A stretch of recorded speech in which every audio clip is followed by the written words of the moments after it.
মিসাইলের আঘাতে কাঁপছে ইসরায়েল। ইরানের দুটি পরমাণু কেন্দ্রে আঘাত, ড্রোন প্রধান সহ 2 শীর্ষ কমান্ডার নিহত। সংঘাত শুরুর পর অন্তত 430 জনের প্রাণহানি। হামলায় যুক্তরাষ্ট্র যোগ দিলে সবার বিপদ দেখছেন ইরানের পররাষ্ট্রমন্ত্রী।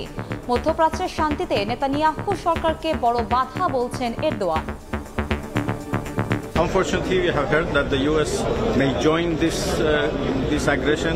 That would be very unfortunate, and I think that would be very, very dangerous for everybody. Bütün bu saldırılarıyla Netanyahu hükümeti bölgesel barışın önündeki দেখছিলেন প্রধান শিরোনাম। সন্ধ্যার সময় সঙ্গে আছি আমি জাফর সাদিক এবং আমি কনক আজাদ। এবার অন্যান্য শীর্ষ সংবাদ। সংস্কারের আগে ভোট হলে দ্বিতীয় ফ্যাসিবাদের জন্ম হবে বলছে জামায়াত সেক্রেটারি।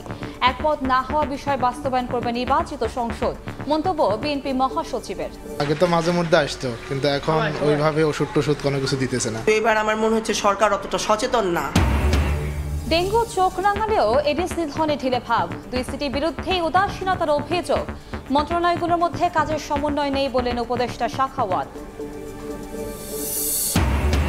জুলাই আগস্ট নাগাদ কমে আসবে মূল্যস্ফীতি, জ্বালানি খাতে হবে উন্মুক্ত টেন্ডার, জানালেন ফজল কবির। বাজেটে কালো টাকা সাদা করার বিপক্ষে পরিকল্পনা উপদেষ্টা।